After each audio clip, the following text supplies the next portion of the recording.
Bien, hoy termina la lectura del Quijote. La edición que he manejado es la de Florencio Sevilla con introducción de Antonio Rey en Alianza Editorial. La idea es traer más obras de Cervantes intercalándolas con las de otros autores. Capítulo 72. De cómo Don Quijote y Sancho llegaron a su aldea. Todo aquel día, esperando la noche, estuvieron en aquel lugar y mesón Don Quijote y Sancho, el uno para acabar en la campaña rasa la tanda de su disciplina, y el otro para ver el fin de ella, en el cual consistía el de su deseo. Llegó en esto al mesón un caminante a caballo con 3 o 4 criados, uno de los cuales dijo al que el señor de ellos parecía: aquí puede vuestra merced, señor don Álvaro Tarfe, pasar hoy la siesta. La posada parece limpia y fresca. Oyendo esto, Don Quijote le dijo a Sancho: mira, Sancho, cuando yo hojeé aquel libro de la segunda parte de mi historia, me parece que de pasada topé allí este nombre de don Álvaro Tarfe. Bien podrá ser, respondió Sancho. Dejémosle apear, que después se lo preguntaremos. El caballero se apeó y frontero del aposento de Don Quijote, la huéspeda le dio una sala baja, enjaezada con otras pintadas sargas como las que tenía la estancia de Don Quijote. Púsose el recién venido caballero a lo de verano y, saliéndose al portal del mesón, que era espacioso y fresco, por el cual se paseaba Don Quijote, le preguntó: ¿a dónde bueno camina vuestra merced, señor gentilhombre? Y Don Quijote le respondió: a a una aldea que está aquí cerca, de donde soy natural. ¿Y vuestra merced dónde camina? Yo, señor, respondió el caballero, voy a Granada, que es mi patria. Y buena patria, replicó Don Quijote.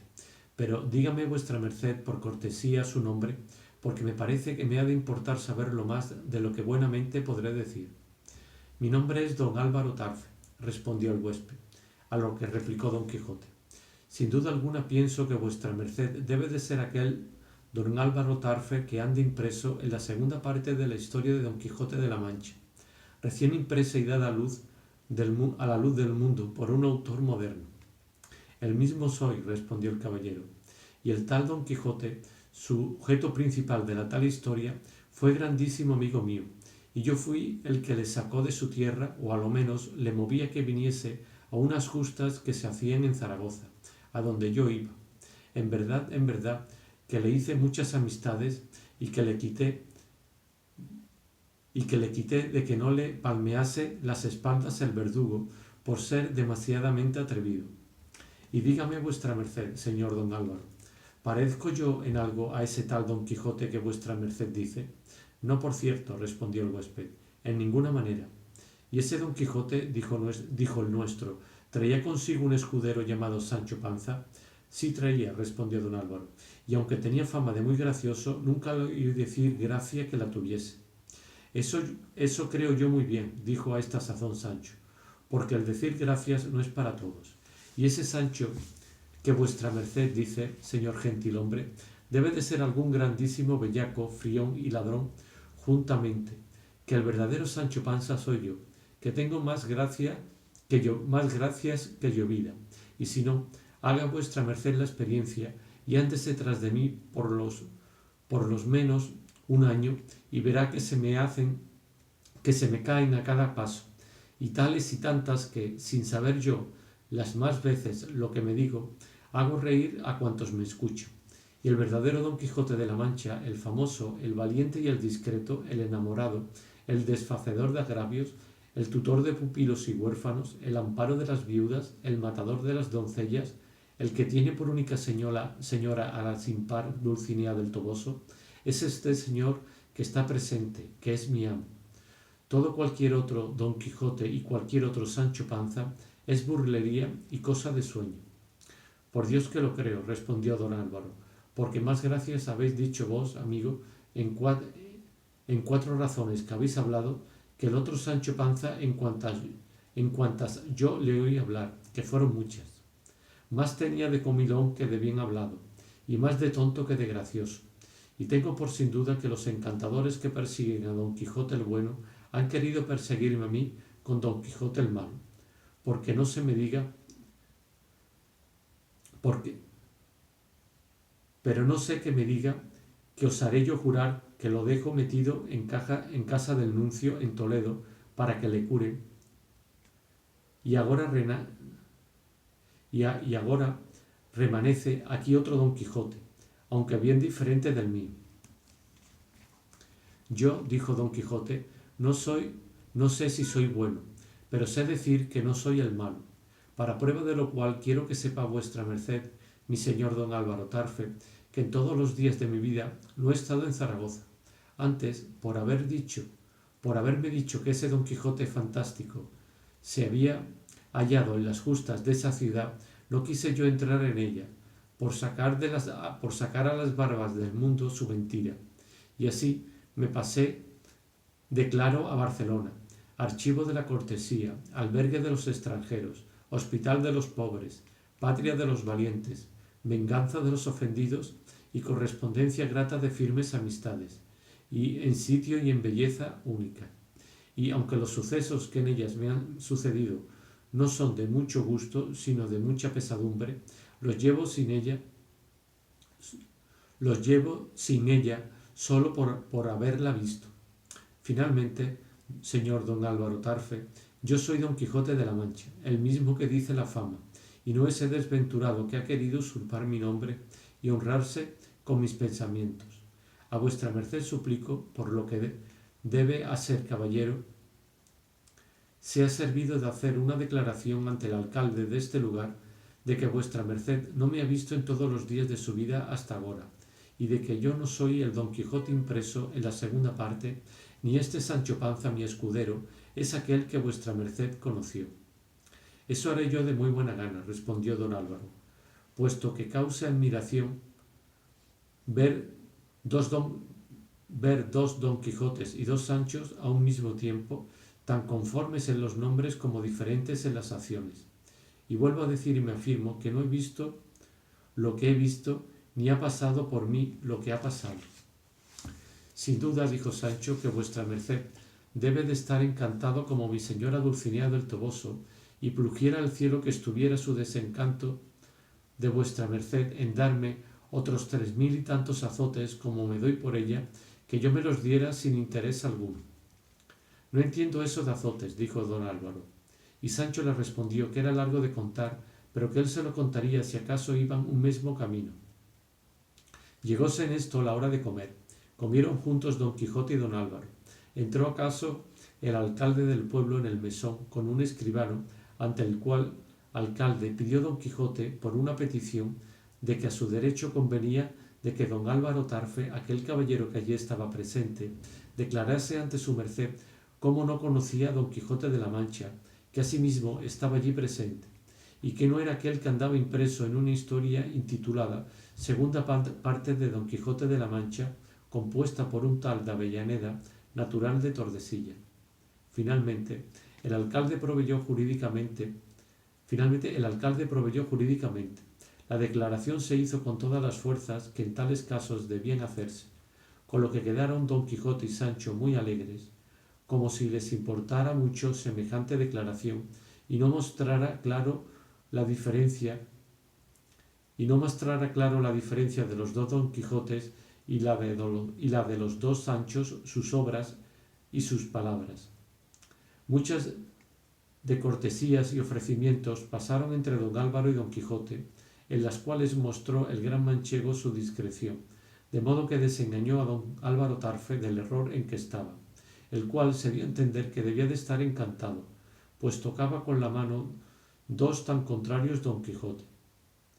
Llegó la tarde, partiéronse de aquel lugar, y a obra de media legua se apartaban dos caminos diferentes, el uno que guiaba a la aldea de don Quijote y el otro que había de llevar don Álvaro.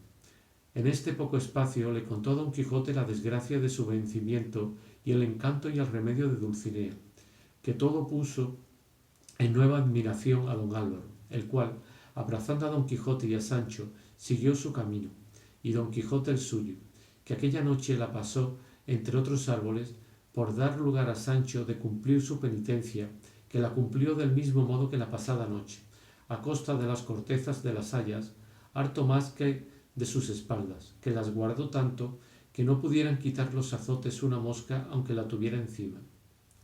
No perdió el engañado Don Quijote un solo golpe de la cuenta, y halló que con los de la noche pasada eran 3029. Parece que había madrugado el sol al ver el sacrificio, con cuya luz volvieron a proseguir su camino, tratando entre los dos del engaño de don Álvaro y de cuán bien acordado había sido tomar su declaración ante la justicia y tan auténticamente.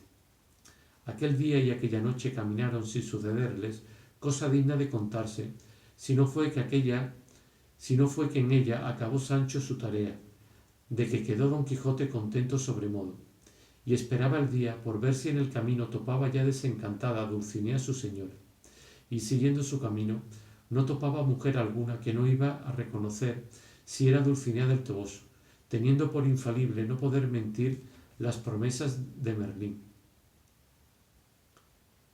Con estos pensamientos y deseos subieron una cuesta arriba, desde la cual descubrieron su aldea, la cual, vista de Sancho, se hincó de rodillas y dijo: «Abre los ojos, deseada patria, y mira que vuelve a ti Sancho Panza, tu hijo, si no muy rico, muy bien azotado. Abre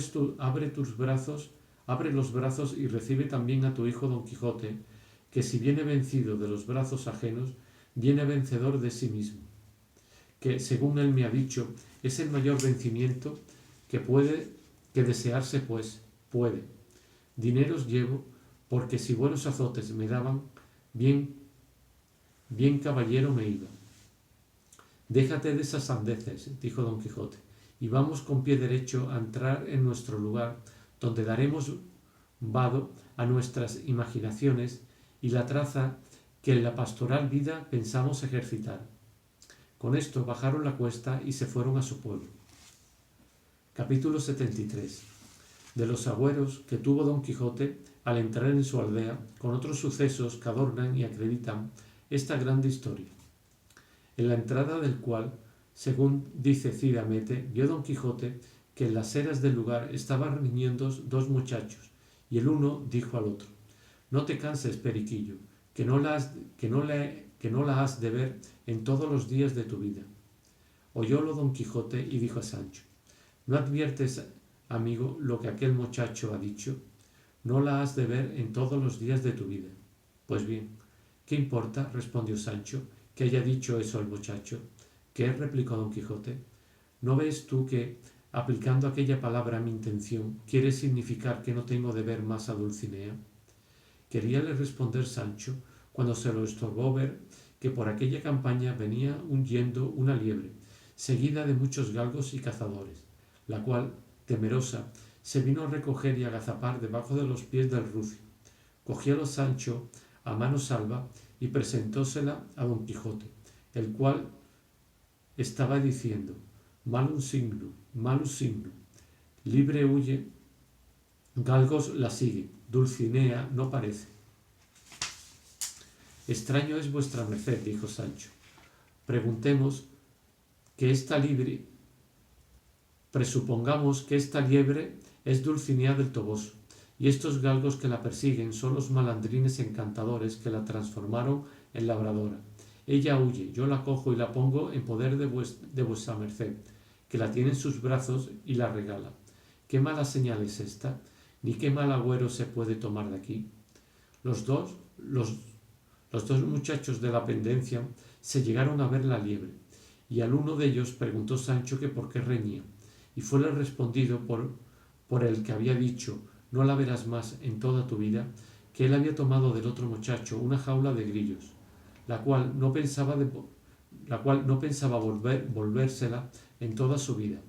Sacó Sancho 4 cuartos de la faltriquera y dióselos al muchacho por la jaula, y púsosela en las manos a don Quijote, diciendo: «He aquí, señor, rompidos y desbaratados estos agüeros, que no tienen que ver más con nuestros sucesos, según que yo imagino, aunque tonto, que con las nubes de antaño. Y si no me acuerdo mal, he oído decir al cura de nuestro pueblo que no es de personas cristianas ni discretas mirar en estas niñerías, y aun vuestra merced mismo me lo dijo los días pasados, dándome a entender que eran tontos todos aquellos cristianos que miraban en agüeros. Y no es menester hacer hincapié en esto, sino pasemos adelante y entremos en nuestra aldea. Llegaron los cazadores, pidieron su liebre y diósela a Don Quijote.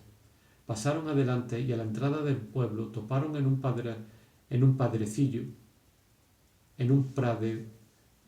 pradecillo, rezando al cura y al bachiller Carrasco. Y es de saber que Sancho Panza había echado sobre el rucio y sobre el lío de las armas para que sirviese de repostero la túnica de Bocací pintada de llamas de fuego que le sirvieron en el castillo del duque la noche que volvió en sí Altisidora. Acomodóle también la coroza en la cabeza, que fue la más nueva transformación y adorno con que se vio jamás jumento en el mundo. Fueron luego conocidos los dos del cura y del bachiller, que se vinieron a ellos con los brazos abiertos. Apeóse Don Quijote y abrazólos estrechamente, y los muchachos, que son linces no excusados, divisaron la coraza del jumento y acudieron a verle, y decían unos a otros: venid, muchachos, y veréis el asno de Sancho Panza más galán que Mingo, y la bestia de Don Quijote más flaca hoy que el primer día.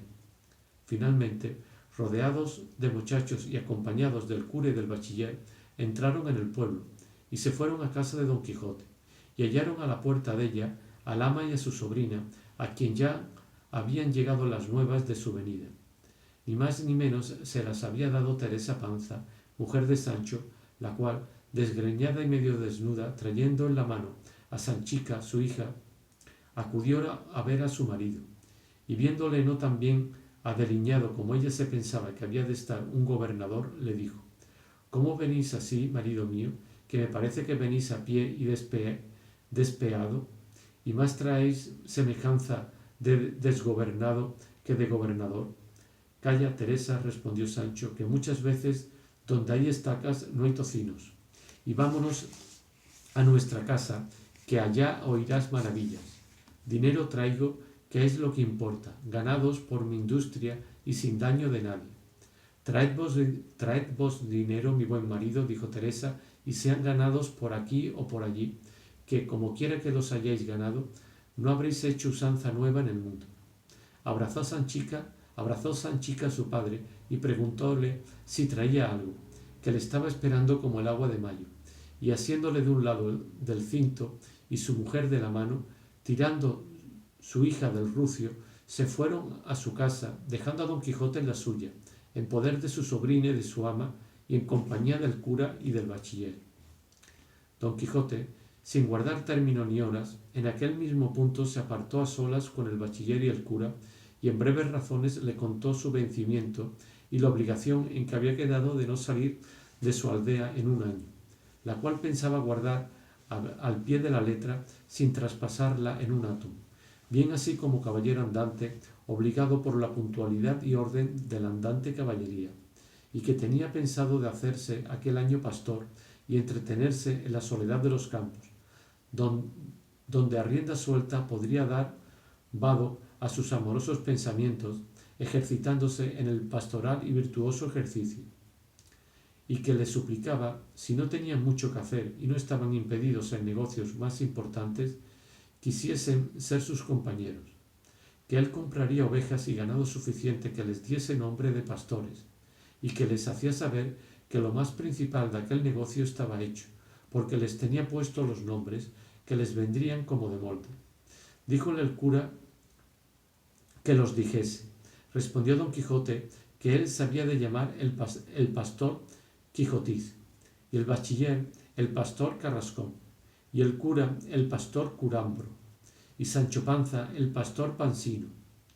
Pasmáronse todos de ver la nueva locura de Don Quijote, pero porque no se les fuese otra vez del pueblo a sus caballerías, esperando que en aquel año podía ser curado, concedieron con su nueva intención y aprobaron por discreta su locura, ofreciéndosele por compañeros en su ejercicio.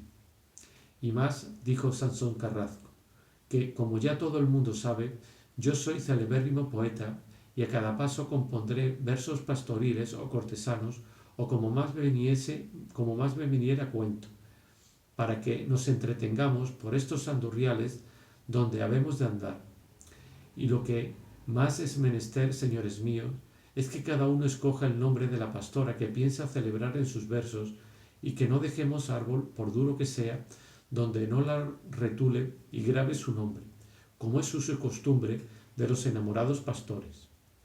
Eso está de molde, respondió don Quijote, puesto que yo estoy libre de buscar nombre de pastora fingida, pues está ahí la sin par Dulcinea del Toboso, gloria de las riberas, adorno de los prados, sustento de la hermosura, nata de los donaire y finalmente sujeto sobre quien puede asentar bien toda alabanza, por hipérbole que sea. Así es verdad, dijo el cura, pero nosotros buscaremos por ahí pastoras mañeruelas que si no nos cuadren, nos esquinen. A lo que añadió Sansón Carrasco, y cuando faltaren, darémosle los nombres de las estampadas e impresas de quien está lleno el mundo: Fílidas, Amarilis, Dianas, Fléridas, Galateas, Belisardas, que, pues las venden en las plazas, bien las podemos comprar nosotros y tenerlas por nuestras. Si mi dama, o por mejor decir mi pastora, por ventura se llamare Ana, la celebraré debajo del nombre de Anarda, y si Francisca, la llamaré yo Francenia, y si Lucía, Lucinda, que todo se sale allá. Y Sancho Panza, si es que ha de entrar en esta cofradía, podrá celebrar a su mujer Teresa Panza con nombre de Teresaina. Rióse don Quijote de la aplicación del nombre, y el cura le alabó infinito su honesta y honrada resolución, y se ofreció de nuevo a hacerle compañía todo el tiempo que le vacase de atender a sus forzosas obligaciones. Con esto se despidieron de él, y le rogaron y aconsejaron tuviese cuenta con su salud, con regalarse lo que fuese bueno. Quiso la suerte que su sobrina y el ama oyeron la plática de los tres, y así como se fueron, se entraron entre ambas con don Quijote, y la sobrina le dijo: ¿Qué es esto, señor tío? Ahora que pensábamos nosotras que vuestra merced volvía a reducirse en su casa y pasar en ella una vida quieta y honrada, ¿se quiere meter en nuevos laberintos haciéndose pastorcillo tú que vives, pastorcico tú que vas? Pues en verdad que está ya duro el alcacel para zampoñas. A lo que añadió el amo: ¿y podrá vuestra merced pasar en el campo las siestas del verano, los serenos del invierno, el aullido de los lobos? No, por cierto, que este es ejercicio y oficio de hombres robustos, curtidos y criados para tal ministerio, casi desde las fajas y mantillas. Aún mal por mar, mejor es ser caballero andante que pastor. Mire, señor, tome mi consejo, que no se le doy sobre estar harta de pan y vino, sino en ayunas, y sobre 50 años que tengo de edad. Estése en su casa, atienda a su hacienda, confiese a menudo, favorezca a los pobres, y sobre mi ánima ni mal le fuere, favorezca a los pobres, y sobre mi ánima si mal le fuere. Callad, hijas, le respondió don Quijote, que yo sé bien lo que me cumple.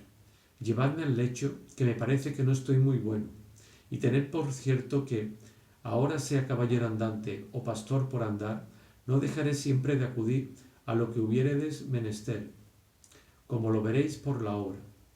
Y las buenas hijas, que lo eran sin duda ama y sobrina, le llevaron a la cama, donde le dieron de comer y regalaron lo posible.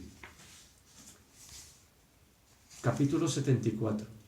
De cómo don Quijote cayó malo y del testamento que hizo y su muerte. Como las cosas humanas no sean eternas, yendo siempre en declinación de sus principios hasta llegar a su último fin, especialmente las vidas de los hombres, y como la de Don Quijote no tuviese privilegio del cielo para detener el curso de la suya, llegó su fin y acabamiento cuando él menos lo pensaba, porque, o ya fuese de la melancolía que le causaba el verse vencido, o ya por la disposición del cielo, que así lo ordenaba, se le arraigó una calentura que le tuvo 6 días en la cama, en los cuales fue visitado muchas veces del cura, del bachiller y del barbero, sus amigos, sin quitársele de la cabecera Sancho Panza, su buen escudero.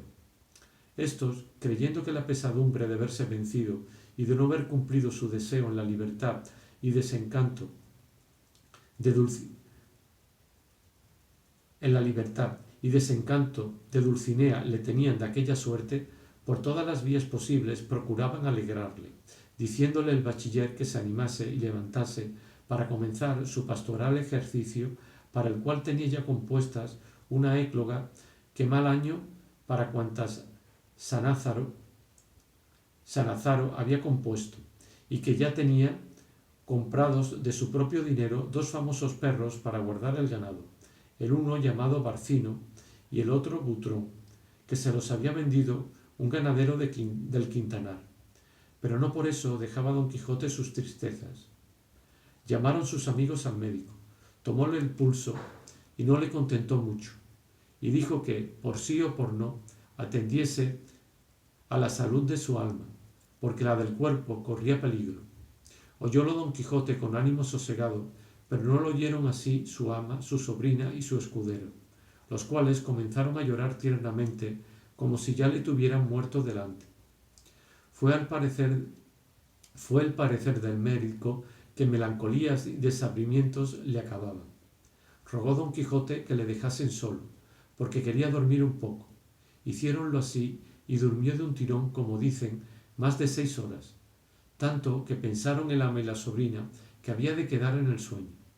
Despertó al cabo del tiempo dicho, y dando una gran voz dijo: Bendito sea el poderoso Dios que tanto bien me ha hecho.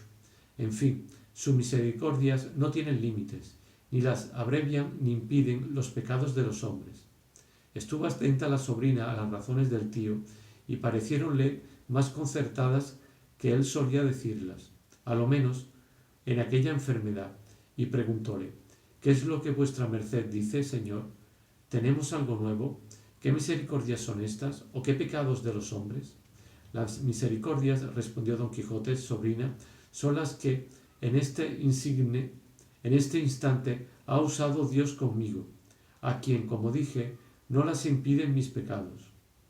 Yo tengo juicio ya, libre y claro, sin las sombras caliginosas de la ignorancia que sobre él me pusieron mi amarga y continua leyenda de los detestables libros de las caballerías. Ya conozco sus disparates y sus embelecos, y no me pesa sino que este desengaño ha llegado tan tarde que no me deja tiempo para hacer alguna recompensa leyendo otros que sean luz del alma. Y me siento, sobrina, a punto de muerte. Querría hacerla de tal modo que diese a entender que no había sido mi vida tan mala que dejase renombre de loco, que, puesto que lo he sido, no querría confirmar esta verdad en mi muerte. Llámame, amiga, a mis buenos amigos, el cura, el bachiller Sansón Carrasco y a maese Nicolás el barbero, que quiero confesarme y hacer mi testamento. Pero de este trabajo se excusó la sobrina con la entrada de los 3.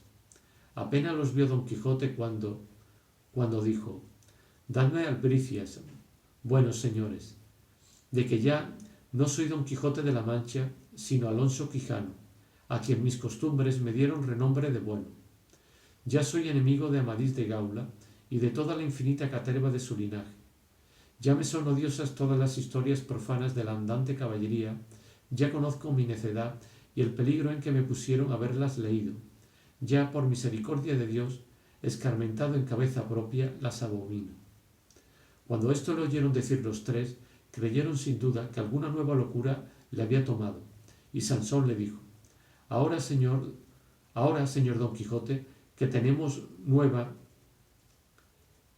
que está desencantada. Ahora, señor Don Quijote, que tenemos nueva que está desencantada la señora Dulcinea, sale vuestra merced con eso, y ahora que estamos tan a pique de ser pastores para pasar cantando la vida como unos príncipes, ¿quiere vuestra merced hacerse ermitaño? Calle por su vida, vuelva en sí y déjese de cuentos. Los de hasta aquí, replicó don Quijote, que han sido verdaderos en mi daño, los ha de volver mi muerte, con ayuda del cielo en mi provecho. Yo, señores, siento que me voy muriendo a toda priesa. Déjense burlas aparte y tráiganme un confesor que me confiese y un escribano que haga mi testamento, que en tales trances como este no se ha de burlar el hombre con el alma. Y así, suplico que en tanto que el señor cura me confiesa, vayan por el escribano. Miráronse unos a otros, admirados de las razones de don Quijote, y aunque en duda le quisieron creer, y aun de las señales por donde conjeturaron que una de las señales por donde conjeturaron se moría fue el haber vuelto con tanta facilidad de loco acuerdo, porque a las ya dichas razones añadió otras muchas también dichas, tan cristianas y con tanto concierto, que del todo les vino a quitar la duda y a creer que estaba acuerdo. Hizo salir la gente el cura, y quedóse solo con él, y confesóle. El bachiller fue por el escribano, y de allí a poco volvió con él y con Sancho Panza, el cual Sancho, que ya sabía por nuevas del bachiller en qué estado estaba su señor, hallándolo en la cama y a las sobrinas llorosas, comenzó a hacer pucheros y a derramar lágrimas. Acabóse la confesión, y salió el cura diciendo: verdaderamente se muere, y verdaderamente está acuerdo Alonso Quijano el bueno. Bien podemos entrar para que haga su testamento. Estas nuevas dieron un terrible empujón a los ojos preñados de ama sobrina y de Sancho Panza, su buen escudero, de tal manera que los hizo reventar las lágrimas de los ojos y 1000 profundos suspiros del pecho. Porque verdaderamente, como alguna vez se ha dicho, en tanto que don Quijote fue Alonso Quijano el bueno a secas, y en tanto que fue don Quijote de la Mancha, fue siempre de apacible condición y de agradable trato, y por esto no sólo era bien querido de los de su casa, sino de todos cuantos le conocían.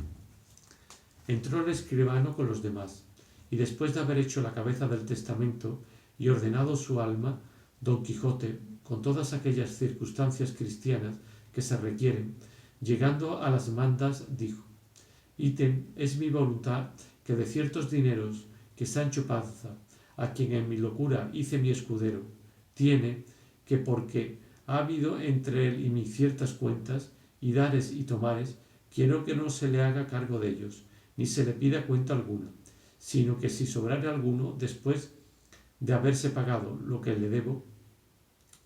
le debo, el restante sea suyo, que será bien poco, y buen provecho le haga. Y si como estando yo loco fui parte para darle el gobierno de la ínsula, pudiera agora, estando cuerdo, darle el de un reino, se le diera, porque la sencillez de su condición y fidelidad de su trato lo merece. Y volviéndose a Sancho le dijo: perdóname, amigo, de la ocasión que te he dado de parecer loco como yo, haciéndote caer en el error en que yo he caído, de que hubo y hay caballeros andantes en el mundo.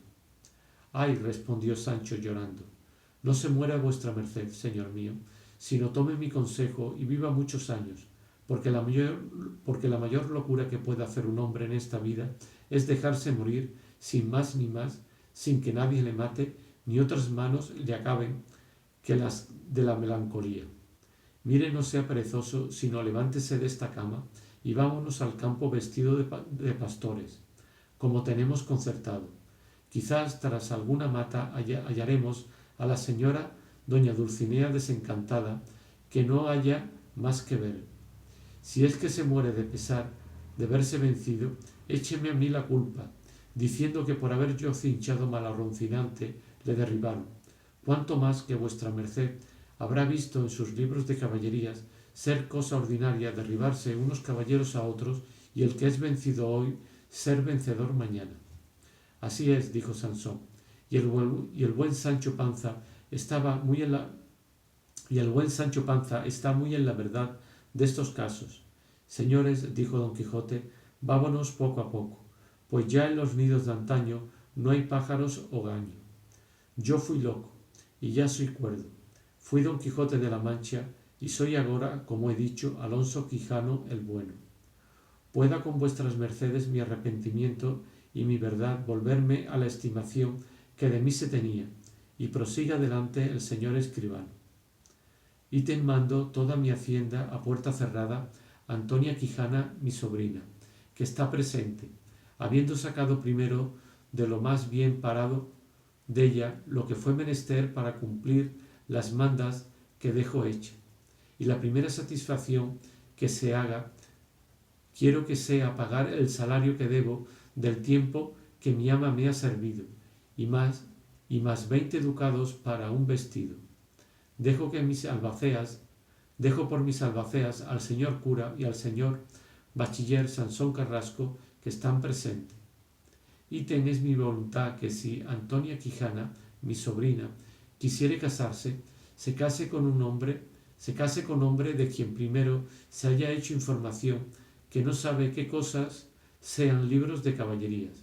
Y en caso que se averiguase que lo sabe, y con todo eso mi sobrina quisiere casarse con él, y se casare, pierda todo lo que le he mandado, lo cual puedan mis albaceas distribuir en obras pías a su voluntad. Y te suplico a los dichos señores mis albaceas, que si la buena suerte les trujere a conocer al autor que dicen que compuso una historia que anda por ahí con el título de segunda parte de las hazañas de Don Quijote de la Mancha, de mi parte le pidan, cual encarnecidamente ser pueda, perdone la ocasión que sin yo pensarlo le di de haber escrito tantos y tan grandes disparates como en ella escribe, porque parto de esta vida con escrúpulo de haberle dado motivo para escribirlos. Cerró con esto el testamento, y tomándole un desmayo, se tendió de largo a largo en la cama.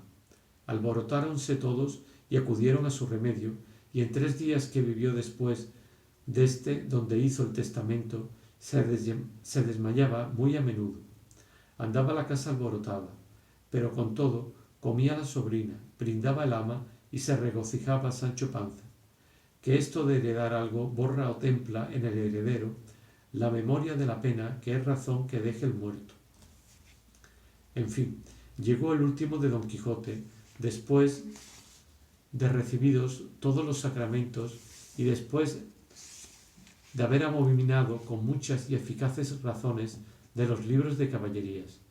Hallóse el escribano presente, y dijo que nunca había leído en ningún libro de caballerías que algún caballero andante hubiese muerto en su lecho tan sosegadamente y tan cristiano como Don Quijote, el cual, entre compasiones y lágrimas de los que allí se hallaron, dio su espíritu, quiero decir que se murió. Viendo lo cual el cura pidió al escribano le diese por testimonio cómo Alonso Quijano el Bueno, llamado comúnmente Don Quijote de la Mancha, había pasado de esta presente vida y muerto naturalmente, y que del tal testimonio pedía para quitar la ocasión de algún otro autor que Cide Hamete Benengeli le resucitó. Para quitar la ocasión de algún otro autor que Cide Hamete Benengeli le resucitase falsamente, hiciese inacabables historias de sus hazañas. Este fin tuvo el ingenioso hidalgo de la Mancha, cuyo lugar no quiso poner Cide Hamete puntualmente, por dejar que todas las villas y lugares de la Mancha contendiesen entre sí por ahijarse y tenerle por suyo, como contendieron las 7 ciudades de Grecia por Homero. Déjanse de poner aquí los llantos de Sancho, sobrina y ama de Don Quijote, los nuevos epitafios de su sepultura, aunque Sansón Carrasco le puso este. Yace aquí el hidalgo fuerte, que a tanto extremo llegó, de valiente que se advierte que la muerte no triunfó de su vida con su muerte. Tuvo a todo el mundo en poco, fue el espantajo y el coco del mundo en tal coyuntura, que acreditó su ventura morir cuerdo y vivir loco. Y el prudentísimo Cide Hamete dijo a su pluma: aquí quedarás colgada de esta espetera, y de este hilo de alambre, ni sé si bien cortada o mal tajada, peño la mía, donde vivirás luengos siglos, si presuntuosos y malandrines historiadores no te descuelgan para profanarte. Pero antes que a ti lleguen, les puedes advertir y decirles que en el mejor modo que pudieres, tate, folloncicos, de ninguno sea tocada, porque esta impresa, buen rey, para mí estaba guardada. Para mí sola nació Don Quijote, y yo para él. Él supo obrar y yo escribir. Solo los dos somos para el uno, a despecho y pesar del escrito fingido y tordesillesco que se atrevió o se ha de atrever a escribir con pluma de avestruz grosera y mal delineada las hazañas de mi valeroso caballero, porque no es carga de sus hombros ni asunto de su resfriado, ni asunto de su resfriado ingenio, a quien advertirás, si acaso llegas a conocerle, que deje reposar en la sepultura los cansados y ya podridos huesos de Don Quijote, y no le quiera llevar contra todos los fueros de la muerte a Castilla la Vieja, haciéndole salir de la fuesa donde real y verdaderamente yace tendido de largo a largo, imposibilitado de hacer tercera jornada y salida nueva, que, para hacer burla de tantas como hicieron tantos andantes caballeros, bastan las dos que él hizo, tan a gusto y beneplácito de las gentes a cuya noticia llegaron, así en estos como en los extraños reinos. Y con esto cumplirás con tu cristiana profesión, aconsejando bien a quien mal te quiere. Y yo quedaré satisfecho y ufano de haber sido el primero que gozó del fruto de sus escritos enteramente como deseaba, pues no ha sido otro mi deseo que poner en aborrecimiento de los hombres las fingidas y disparatadas historias de los libros de caballerías que, por las de mi verdadero Don Quijote, van ya tropezando y han de caer del todo, sin duda alguna. Vale. Fin.